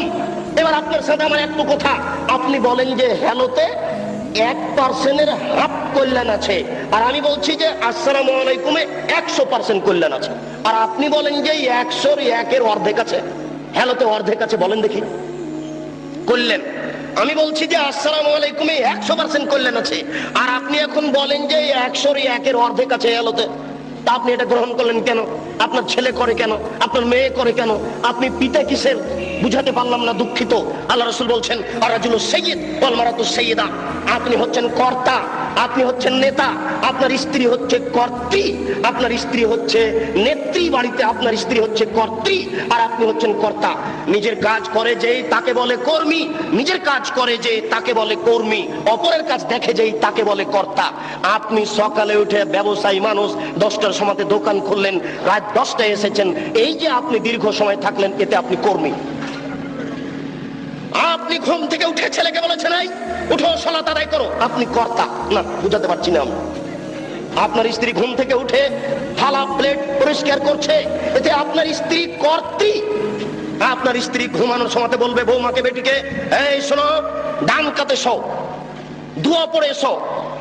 ঘুমে যদি দেখো খারাপ স্বপ্ন তাহলে কাত সাইড পরিবর্তন করো, ডান কাতে থাকলে বাম কাতে হও, চিত হয়ে থাকলে ডান বামে হও। বাম দিকে হালকা থুতু নিক্ষেপ করো। ঘুম থেকে উঠে যদি দেখো কুকুর চিৎকার করছে, নাউজুবিল্লাহ বলো। গাধা চিৎকার করছে, নাউজুবিল্লাহ বলো। যদি দেখো মোরগ ডাকছে, তাহলে বলো আল্লাহুম্মা ইন্নী আসআলুকা মিন ফাজলিক। আপনার স্ত্রী মা হিসেবে দায়িত্ব পালন করে না। আপনার স্ত্রী ভাতের পাতিল থেকে ভাত বের করতে জানে না। মনে করবেন আপনারা যে সাহেব কষ্ট দিলেন, আমার স্ত্রী 50 বছর থেকে সংসার করে আসছে। জি না, আমি বলছি ঠিক। ভাতের পাতিলের মাঝামাঝিতে চামচ ডুবালে বরকত কমে যাবে, এক পাশে চামচ ডুবালে বরকত বেশি হবে। আপনার স্ত্রীকে জিজ্ঞাসা করে দেখুন কি করে। গামলাতে ভাত উঠিয়েছেন, চামচ যদি গামলার মাঝামাঝিতে ডুবিয়ে ভাত উঠান, তাহলে গামলার বরকত কমে যাবে। যদি এক পাশে ডুবান, তাহলে বরকত বেশি হয়ে যাবে। পাতিল ঢাকতে হবে। আপনার স্ত্রী বিসমিল্লাহ বলে জানালা বন্ধ করে না, বিসমিল্লাহ বলে তার বাচ্চাকে দুধ খাওয়ায় না। আপনার স্ত্রী বিসমিল্লাহ না বলে বাচ্চাকে যতদিন দুধ খাইয়েছে ততদিন শয়তান দুধ খেয়েছে। বুঝাতে পারলাম না? আপনার স্ত্রী বিসমিল্লাহ ছাড়া আপনার বাচ্চাকে যতদিন দুধ খাইয়েছে ততদিন এই দুধ শয়তানও খেয়েছে, নিশ্চিত খেয়েছে, অবধারিত খেয়েছে। নবী বলেছেন খেয়েছে, অতএব খেয়েছে। নবী বলেছেন যে খাদ্যের উপরে বিসমিল্লাহ বলা হয় না, সেই খাদ্য শয়তান খায়। অতএব আপনার স্ত্রী বাচ্চাকে দুধ খাওয়াতেও জানে না। দুঃখিত। আপনার পরিবার কিভাবে ঠিক হতে পারে? যার জন্য আপনার স্ত্রীকে কর্ত্রী হওয়ার জন্য বলছি, আর আপনাকে কর্তা হওয়ার জন্য বলছি, নইলে এই পরিবেশ রক্ষা করা যাবে না। বলছি সালাত ছেড়ে দেওয়া মহাপাপ। সালাত ছাড়লে মানুষ বড় পাপী হয়ে যায়। আপনারা সালাত আদায়ের চেষ্টা করুন। পরের সংক্ষিপ্ত বিবরণ, যারা সালাত আদায় করে কিন্তু রাসূলের পদ্ধতিতে করে না, এরা কেমন? প্রত্যেকটা কথা হিসাব করতে হবে। যারা সালাত আদায় করে কিন্তু রাসূলের পদ্ধতিতে করে না, এরা কেমন? মহান আল্লাহ বলেন ফাওয়াইলুল লিল মুসাল্লিন আল্লাযীনা হুম আন সালাতিহিম সাহুন। যারা ঠিক মতো সালাত আদায় করে না, করে কিন্তু রাসূলের পদ্ধতিতে করে না, ওদের থাকার জায়গা জাহান্নাম। ওদের থাকার জায়গা ওয়াইল নামক জাহান্নাম। সালাত আদায় করে কিন্তু রাসূলের পদ্ধতিতে করে না। একদিন আল্লাহ রাসূল বললেন সবচেয়ে বদ চোর সালাত চোর, সবচেয়ে বদ চোর নামাজ চোর। টাকা চোরও চোর, গরু চোরও চোর, কিন্তু আল্লাহ রাসূল বলছেন না যে ও সবচেয়ে খারাপ চোর। সবচেয়ে নিকৃষ্ট চোর, সবচেয়ে বদ চোর, সবচেয়ে খারাপ চোর হচ্ছে সালাত চোর। সাহাবীরা বললেন একই কথা আল্লাহ রাসূল, মানুষ কি সালাত চুরি করতে পারে? সালাত কি চুরি করা বস্তু? কি বলছেন আল্লাহর নবী আমরা বুঝতে পারছি না। আল্লাহ রাসূল বললেন সালাত মাল্লাম ইতুম রুকুহা ওয়া সুজুদাহা। যারা রুকু সিজদা ঠিকমতো আদায় করে না, এরাই হচ্ছে নামাজ চোর, এরাই হচ্ছে সবচেয়ে বদ চোর, এরাই হচ্ছে নিকৃষ্ট চোর। রুকু সিজদা ঠিকমতো আদায় না করলে সালাত হবে না। এক ব্যক্তি মসজিদে ঢুকে 2 রাকাত সালাত আদায় করলো। দেখেন পাশে এই কণ্ঠ আওয়াজটা আসলো কিসের? খুব খেয়াল করে থাকবেন আশেপাশে। 2 জন দাঁড়িয়ে কোনো জায়গাতে যেন গল্প না করে। যে কোনো জায়গাতে 2 জন বসে গল্প করলে সে গল্প ভেঙে দেওয়ার চেষ্টা করুন। একজন মুসল্লি মসজিদে ঢুকে 2 রাকাত সালাত আদায় করে আল্লাহ রাসূলকে সালাম দিল। আল্লাহ রাসূল বললেন সাল্লি ফাইন্নাকা লাম তুসাল্লি। এই তুমি সালাত আদায় করো, তুমি সালাত আদায় করনি। লোকটি আবার সালাত আদায় করলো, আল্লাহ রাসূলকে সালাম দিল। আল্লাহ রাসূল বললেন সাল্লে, সালাত আদায় করো, ফাইন্নাকা লাম তুসাল্লি, তুমি সালাত আদায় করনি। আল্লাহ রাসূল, লোকটি আবার সালাত আদায় করলো, আল্লাহ রাসূলকে সালাম দিল। আল্লাহ রাসূল বললেন সাল্লি, তুমি সালাত আদায় করো, ফাইন্নাকা লাম তুসাল্লি, তুমি সালাত আদায় করনি।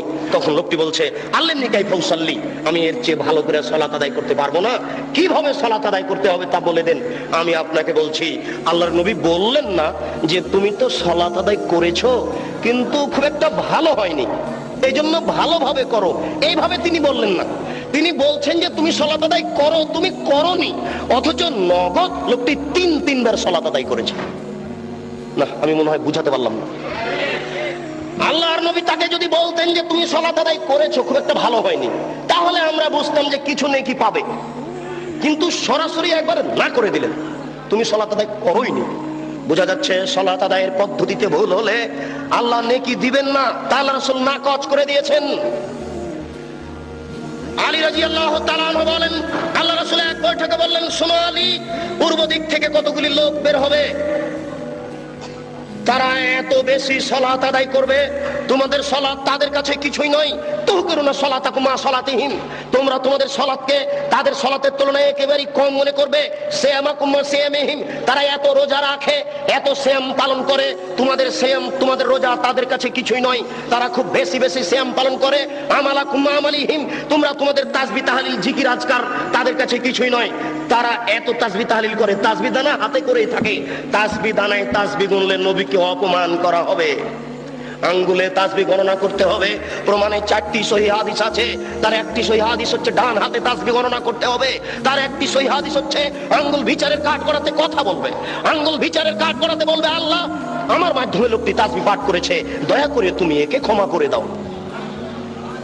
তাসবিহ দানায় তাসবিহ গণনা করা রাসূলের সুন্নাত নয়। আল্লাহ রাসূল বলছেন তারা এত তাসবিহ তাহলিল জিকির আজকার করবে, তোমাদের জিকির তাদের কাছে কিছুই নয়, তোমাদের সালাত, তোমাদের নামাজ, তোমাদের রোজা, তোমাদের জিকির আজকার তাদের কাছে কিছুই নয়। শোনো আলী, ইন্নামা তাজিদুনা ফাকতুলহুম, তোমরা যদি তাদের পাও তাহলে তাদের কুরবানি করো। যারা তাদের হত্যা করতে পারবে তারাই সবচেয়ে বেশি নেকি পাবে, যারা তাদের হত্যা করতে পারবে তারাই সবচেয়ে বেশি নেকি পাবে। নেন এবার এক শ্রেণীর নামাজিকে আল্লাহ রাসূল হত্যা করতে বললেন, এক শ্রেণীর রোজাদারকে আল্লাহ রাসূল হত্যা করতে বললেন, এক শ্রেণীর জিকির আজকারকারীকে আল্লাহ রাসূল হত্যা করতে বললেন। আমি এখন যদি আপনাকে বলি এই, তাহলে আপনি কষ্ট পাবেন। আপনি হাদিসটি বুখারী মুসলিমের নিজে পড়ে দেখুন, বিবেচনা করুন, চিন্তা ভাবনা করুন। ওই যুগ আর নেই যে যুগে আপনার সামনে আমি ধুলা ছিটিয়ে চলে গেলাম চোখের সামনে। এখন বুখারী বাংলায়, মুসলিম বাংলায়, আবু দাউদ, নাসাই, তিরমিজি সব বাংলায়। আপনিও কালকে সকালে এই হাদিসগুলি পড়ে দেখতে পারেন। আপনি যাচাই বাছাই করুন, আপনি বিবেকবান মানুষ। আপনার বিবেকের সামনে একটা অহেতুক কথা বলে চলে যাব, এটা হয় না। ওই সময় পার হয়ে গেছে, এখন নগদ বুঝার সময় এসেছে। আল্লাহ রাসূল বলছেন, আলী শোনো, তাদেরকে যদি তোমরা হত্যা করতে পারো, যে ব্যক্তি হত্যা করতে পারবে সেই সবচেয়ে বেশি নেকি পাবে। তাহলে বোঝা যাচ্ছে যে সব সালাত আল্লাহর দরবারে কবুল হবে না। কবুল হওয়া তো দূরের কথা, ওই ব্যক্তি হচ্ছে হত্যার যোগ্য। কেন? ওইভাবে সালাত আদায় করে রাসূলকে অপমান করেছে। যদিচ এদের একজন বড় মৌলানা আব্দুর খুলনা বলছেন, এই দল সে দল, এই দল টুঙ্গির দল। আমরা এই কথা বলতে চাচ্ছি না। তারা যাই হোক না কেন, যে ব্যক্তি হোক না কেন, আপনার সালাতটা ঠিক হচ্ছে কিনা আপনি এখন থেকে প্রস্তুতি গ্রহণ করুন, এটা আমার অনুরোধ। সংক্ষিপ্ত বিবরণে বলছিলাম, হে আমার উপস্থিত বৈঠকের দিনই মুসলিম ভাই ও বোন, রাসূলের পদ্ধতিতে সালাত আদায় না করলে ওই সালাত হবে না। এখানে একটা গুরুত্ব পেশ করতে গিয়ে আর একটি কথা বলছি।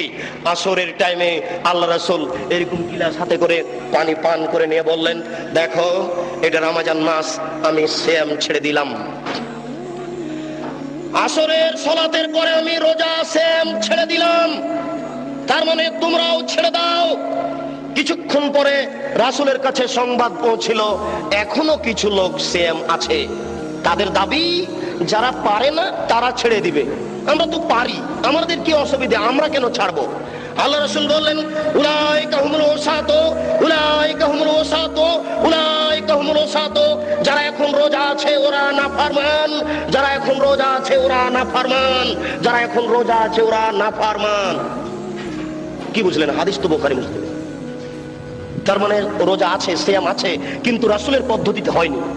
মানে রাসূল বলেন এখন সিয়াম ছেড়ে দাও, এখন আর নেকির কাজ নাই, আমাকে মানতে হবে, এটা হলো নেকি, আমাকে মানতে হবে, এটা নেকি।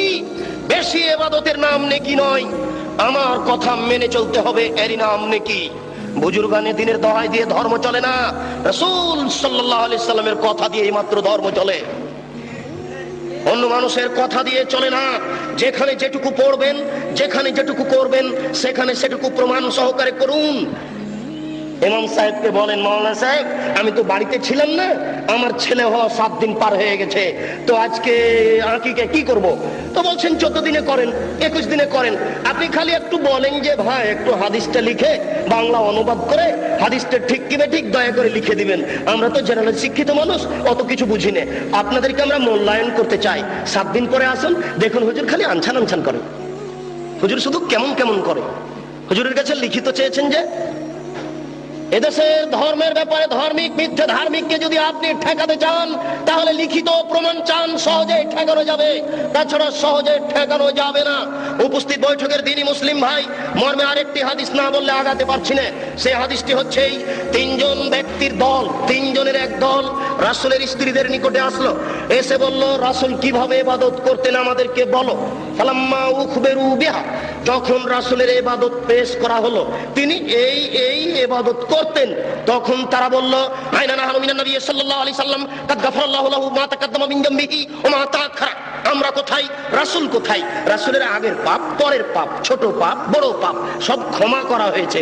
আমাদের তো আর ক্ষমা করা হয়নি। রাসূল অল্প ইবাদত করলেই চলে, আমাদের চলে না। আমাদের একটু বেশি করতে হবে, আমাদের এনা আমাদের বেশি করতে হবে। রাসূলের সমান ইবাদত করলে চলবে না। তিনজনের একজন বলল আম্মা আনা উসাল্লি লাইলা আবাদ, আমি সারা রাত্রি সালাত আদায় করব, ঘুমাবো না। অপরজন বলল আনা আসুমুন নাহারা লা উফতির আবাদ, আমি প্রতিদিন সিয়াম পালন করব, কোনদিন সিয়াম ছাড়বো না। অপরজন বলল ফালা আতাযাওয়াজ, আমি বিবাহ করব না।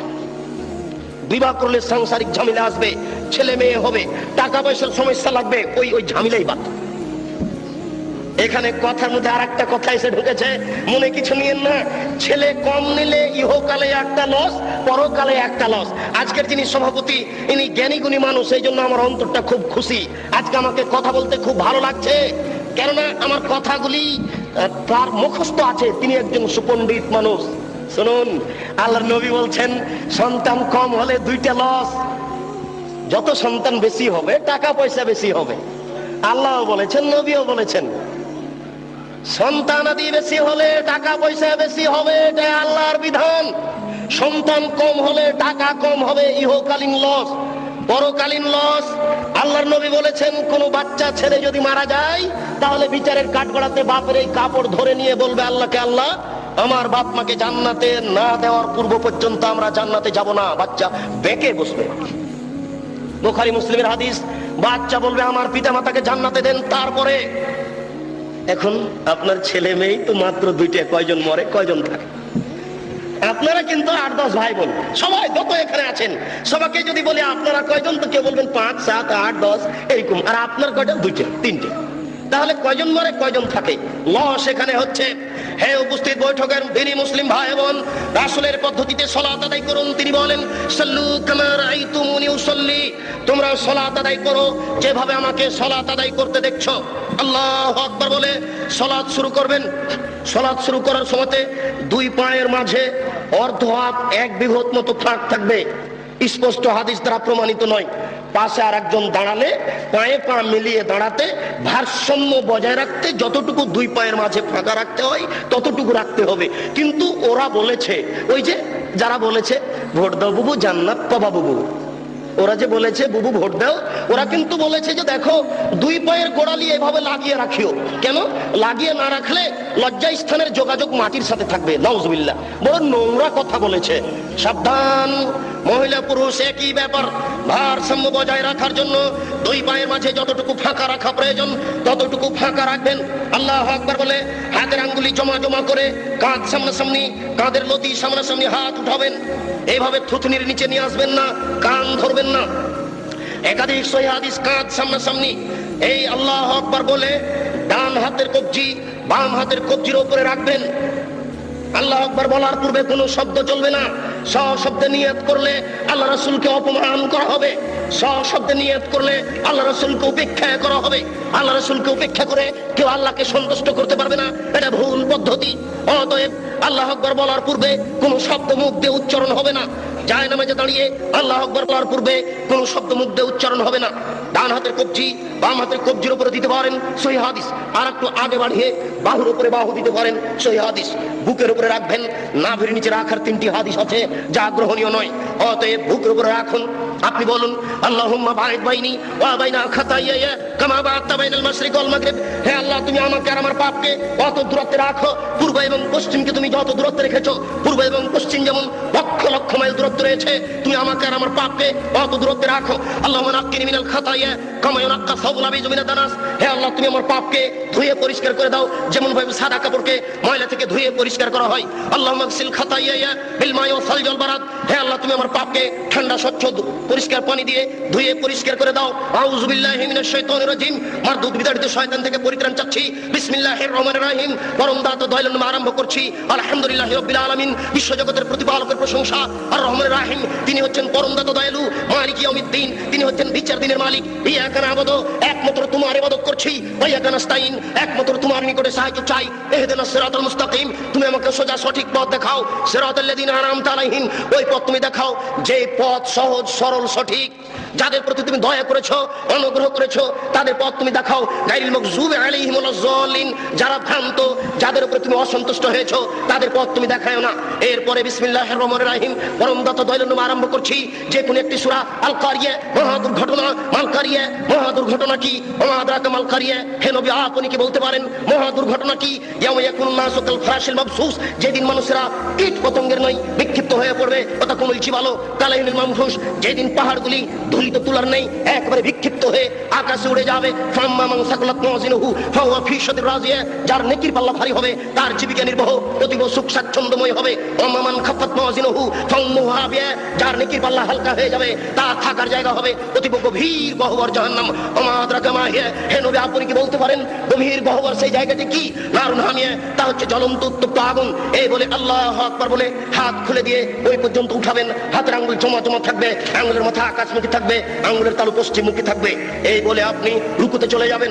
হাত দুটি রডের মতো সোজা হয়ে থাকবে, আঙ্গুলগুলি খোলা খোলা থাকবে, কোমর থেকে সামনের ওজন হাতের উপরে থাকবে। হাত দুটি রডের মতো সোজা হয়ে থাকবে, আপনার এই কোমর থেকে এই সামনের অংশ একেবারে সোজা হয়ে থাকবে। এই পিঠের লম্বা হাড়, মাথা উঁচুও হবে না, মাথা নিচুও হবে না। একাধিক সহিহ হাদিস আঙ্গুল খুলে খুলে রেখে আপনি বলবেন সুবহান রাব্বিয়াল আযীম। উঁচু আল্লাহর পবিত্রতা বর্ণনা করছি। যতবার ইচ্ছে, 3 বারের হাদিস ঠিক নয়, 10 বারের হাদিস ঠিক নয়। নইলে আপনি বলতে পারেন সুবহানাকা আল্লাহুম্মা রাব্বানা ওয়া বিহামদিকা আল্লাহুম্মা গফিরলি, হে আল্লাহ তোমার প্রশংসা সহকারে পবিত্রতা বর্ণনা করছি, দয়া করে তুমি আমাকে ক্ষমা করে দাও। যতবার ইচ্ছে। এরপরে যত দোয়া আছে আপনি বলতে পারেন সামি আল্লাহু লিমান হামিদা রাব্বানা লাকাল হামদ হামদান কাসীরান তাইয়িবান মুবারাকান ফি। আল্লাহ ওই লোকের প্রশংসা শুনলো যে তার প্রশংসা করলো, খুব তার প্রশংসা, বরকতময় তার প্রশংসা। আকাশ পরিমাণ প্রশংসা, জমিন পরিমাণ প্রশংসা, আকাশ জমিনের মধ্যে যে ফাঁকা রয়েছে এই পরিমাণ প্রশংসা। বিলামা শাইতামিন শাহীদ, বাদক তুমি কত প্রশংসা চাও তা আমি জানি না, তুমি যত চাও তত তোমার প্রশংসা। এই বলে আপনি সিজদায় চলে যাবেন। উল্লেখ্য যে এতদিন পর্যন্ত যেভাবে সিজদা দিচ্ছিলেন, আজকে তার থেকে একটু নাক কপাল আগে রাখবেন, 8-10 আঙ্গুল, যেন পিঠের লম্বা হাড় একেবারে সোজা হয়ে যায়। আপনি 2 কনুইকে উঠিয়ে রাখবেন। ওই বোনেরা কিন্তু বলে গেছে আপনার স্ত্রীকে যে সিজদায় যখন যাবা তখন একবার মাটিতে পড়ে যাবা, হাতি যেমন পড়ে যায় আঁটশোট হয়ে সিজদা করবা। এই সিজদায় সালাত হবে না। ওই যে সবচেয়ে বজ্জর বলা হয়েছে রুকু এবং সিজদায় চুরি করে, এটা একটা সিজদা। আপনি 2 কনুইকে উঠে রাখবেন। নারী পুরুষ একই ব্যাপার, যেন পেটের নিচ দিয়ে ছাগলের বাচ্চা পার হতে পারে। আঙ্গুল জমা জমা থাকবে, 2 কানের পাশে থাকবে, নাক কপাল মাটিতে লাগানো থাকবে। মাটিতে যাওয়ার সময় হাত আগে রাখবেন, পা পরে রাখবেন। আপনি বলবেন সুবহান রাব্বিয়াল আলা, উঁচু আল্লাহর পবিত্রতা বর্ণনা করছি যতবার ইচ্ছে। নইলে আপনি বলবেন সুবহানাকা আল্লাহুম্মা রাব্বানা ওয়া বিহামদিকা আল্লাহুম্মা গফিরলি। নইলে আপনি বলবেন আল্লাহুম্মা গফিরলি জামবি কুল্লাহু দিক্কাহু ওয়া যুল্লাহু ওয়া ওয়ালাহু আখরাহু ওয়া নিয়াতুহু সিররা। হে আল্লাহ তুমি আগের পাপ, পরের পাপ, ছোট পাপ, বড় পাপ, প্রকাশ্য পাপ, অপ্রকাশ্য পাপ, জীবনে যত পাপ করেছি সমস্ত পাপ তুমি ক্ষমা করে দাও। সিজদা থেকে উঠে আপনি বলবেন আল্লাহুম্মা গফিরলি ওয়ারহামনি ওয়াহদিনি ওয়াফিনি ওয়ারযুকনি। হে আল্লাহ তুমি আমাকে ক্ষমা করো, আমাকে রুজি দাও, আমার প্রতি দয়া করো, আমাকে সঠিক পথ দেখাও। আর আপনি দোয়া আছে পড়তে পারেন। আবার সিজদা যাবেন, আবার সিজদা থেকে উঠে আর 1 রাকাত পড়বেন। এই হলো 2 রাকাত। যদি আপনার আত্মাহিয়াতুর বৈঠক হয় তাহলে বাম হাতের আঙ্গুলগুলি জমা জমা হয়ে হাঁটুর উপরে থাকবে, আর ডান হাত ওইরকমই থাকবে। তবে ডান হাতের অবস্থা হচ্ছে এই 2টি আঙ্গুল জমা করে নেবেন, 3টি আঙ্গুলের নখের উপরে বৃদ্ধাঙ্গুলের পেট রেখে এইভাবে গোলাকার করে ধীর গতিতে আঙ্গুল নড়াতে থাকবেন। একবার আঙ্গুল উঠাতে হবে। এর প্রমাণে পৃথিবীতে কোনো ভুয়া হাদিসও নেই। কিভাবে চলে আসলো তা জবাব দিতে পারবো না, জবাব আপনাদের দিতে হবে। ঠিক ওই দোয়ার মতো একবার আঙ্গুল উঠাতে হবে। এর প্রমাণে দুনিয়াতে কোনো জালজয়ী ভুয়া হাদিস নেই। অবিরাম ধীর গতিতে আঙ্গুল নড়াতে হবে। সালামের বৈঠক হয় যদি তাহলে বাম পাকে ডান দিক দিয়ে বের করে দিবেন, নিতম্ব মাটির উপরে রেখে দিবেন, এটাই শরীয়ত। এরপর আপনি বলবেন আত্তাহিয়াতু লিল্লাহি ওয়াস সালাওয়াতু ওয়াত তাইয়্যিবাতু, সমস্ত ইবাদত আল্লাহর জন্য। আসসালামু আলাইকা আইয়ুহান নবিয়্যু, হে নবী আপনার উপরে শান্তি অবতীর্ণ হোক। আসসালামু আলাইনা ওয়া আলা ইবাদিল্লাহিস সালিহিন, শান্তি আমাদের প্রতি হোক, ভালো বড় মানুষের প্রতি হোক। আশহাদু আল্লা ইলাহা ইল্লাল্লাহ, আমি সাক্ষ্য দিচ্ছি আল্লাহ ব্যতীত কোনো মাবুদ নাই। ওয়া আশহাদু আন্না মুহাম্মাদান আবদুহু ওয়া রাসূলুহু, আমি সাক্ষ্য দিচ্ছি মুহাম্মদ সাল্লাল্লাহু আলাইহি ওয়াসাল্লাম তার রাসূল তার দাস। আল্লাহুম্মা সাল্লি আলা মুহাম্মাদিন ওয়া আলা আলি মুহাম্মাদ কামা সাল্লাইতা আলা ইব্রাহিম ওয়া আলা আলি ইব্রাহিম ইন্নাকা হামিদুম মাজিদ। হে আল্লাহ, তুমি মুহাম্মদ সাল্লাল্লাহু আলাইহি ওয়াসাল্লাম ও তার বংশধরের প্রতি শান্তি অবতীর্ণ করো, যেমন ভাবে ইব্রাহিম আলাইহিস সালাম ও তার বংশধরের প্রতি শান্তি অবতীর্ণ করেছো। তুমি প্রশংসনীয়, তুমি জ্ঞানী।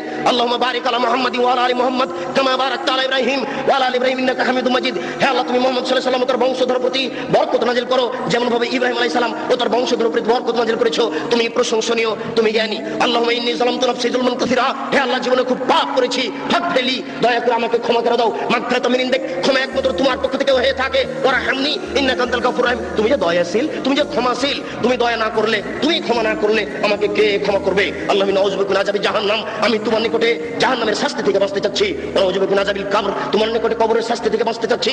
নাউযু বিকা মিন ফিতনাতিল মাসিহিদ দাজ্জাল, আমি দাজ্জালের ফিতনা থেকে তোমার নিকটে বাঁচতে চাচ্ছি। আল্লাহ নাউযু বিকা মিন মাসাবাল মাগরাম, কর্জ বড় পাপ থেকে তোমার নিকটে বাঁচতে চাচ্ছি। আসসালামু আলাইকুম রাহমাতুল্লাহ, আসসালামু আলাইকুম রাহমাতুল্লাহ। এই সংক্ষিপ্ত সালাত আপনি সালামের পূর্বে আরো কিছু বলতে পারেন। সময় সংকীর্ণ বলেই আমি শেষ করতে যাচ্ছি। শেষে একটু লাস্টটা রেখেছেন, অনেক দোয়া আগে হয়েছে, এরপর আপনি বলছেন আল্লাহুম্মা গফির লাহু, আল্লাহ তুমি দয়া করে একে ক্ষমা করে দাও। আরহামহু, তুমি এর প্রতি রহমত নাযিল করো। ওয়াফিহি, তুমি একে maaf করো। ওয়াফি আনহু, তুমি এর প্রতি নিরাপত্তা অবতীর্ণ করো। ওয়াকরিম নুজুলাহু, তুমি একে দামি সম্মানী খাদ্য খেতে দাও। ওয়াসসামাত খালাহু, তুমি এর থাকার জায়গা প্রশস্ত করে দাও। ওয়াকসুলহু বিল মাই ওয়া সালজি ওয়াল বারাদ, তুমি একে ঠান্ডা স্বচ্ছ পানি দিয়ে ধুয়ে পরিষ্কার করে দাও, যেমন ভাবে সাদা কাপড়কে ময়লা থেকে ধুয়ে পরিষ্কার করা হয়। আবদুলহু দারান খায়রান মিন দারিহি, দুনিয়াতে যে বাড়ি ছিল তার চেয়ে সুন্দর বাড়ি দাও। আহলান খায়রান মিন আহলিহি, দুনিয়াতে যে পরিবার ছিল তার চেয়ে সুন্দর পরিবার দাও। ও জাওজান খায়রান মিন জাওজিহি, দুনিয়াতে যে স্ত্রী ছিল তার চেয়ে সুন্দর স্ত্রী দাও। আবদুলহু আদখিলহুল জান্নাহ, তুমি একে জান্নাতে প্রবেশ করিয়ে দাও। ওয়াজমিন আযাবিল কবরে, তুমি একে কবরের শাস্তি থেকে রক্ষা করো। ওমিন আযাবিন নার, তুমি একে জাহান্নামের শাস্তি থেকে রক্ষা করো। আল্লাহুম্মা গফির লিহাইয়িনা, যারা আমাদের জীবিত তাদের তুমি ক্ষমা করে দাও। ওয়া মাইয়িতিনা, যারা আমাদের মারা গেছে তাদের তুমি ক্ষমা করে দাও। ওয়া শাহিদিনা, যারা জানাজায় উপস্থিত হয়েছে তাদের তুমি ক্ষমা করে দাও। ওয়া গায়েবিনা, যারা জানাজায় উপস্থিত হতে পারেনি তাদের তুমি ক্ষমা করে দাও। ওয়া সাগীরিনা, যারা আমাদের ছোট তাদের তুমি ক্ষমা করে দাও। ওয়া কাবীরিনা, যারা আমাদের বড় তাদের তুমি ক্ষমা করে দাও। ওয়া যাকারিনা, যারা আমাদের পুরুষ তাদের তুমি ক্ষমা করে দাও। ওয়া উনসানা, যারা আমাদের মহিলা তাদের তুমি ক্ষমা করে দাও। আল্লাহুম্মা মান আহয়াতাহু মিন্না ফাইলিল ইসলাম, হে আল্লাহ তুমি যদি আমাদের কাউকে জীবিত রাখো তাহলে মুসলমান করে জীবিত রাখো। ওমান তাওফাইতাহু মিন্না ফাতাওফা লিল ঈমান, আল্লাহ তুমি যদি আমাদের কাউকে মারতে চাও তাহলে ঈমানদার করে মারো। আল্লাহুম্মা লা তাহরিমনা আজরাহু ওয়া লা তাফতিননা বাদা, আল্লাহ এই লোকটা মরে যাওয়ার কারণে আমরা দুঃখিত হয়েছি, এই কারণে তুমি আমাদের নেকি দান করো, তুমি আমাদের বিপদগামী করো না। আসসালামু আলাইকুম রাহমাতুল্লাহ, আসসালামু আলাইকুম রাহমাতুল্লাহ। আলোচনার প্রবৃত্তি। হে উপস্থিত বৈঠকের দিনী ভাই, আপনারা যদি সোচ্চার না হন তাহলে দেশের মিথ্যা বক্তব্য, মিথ্যা তাফসীর, মিথ্যা হাদিস ঠেকানো যাবে না। এই দেশের মাটিতে প্রায় 3 লক্ষ জাল জয়ীফ হাদিস আছে, লক্ষ লক্ষ মিথ্যা তাফসীর আছে।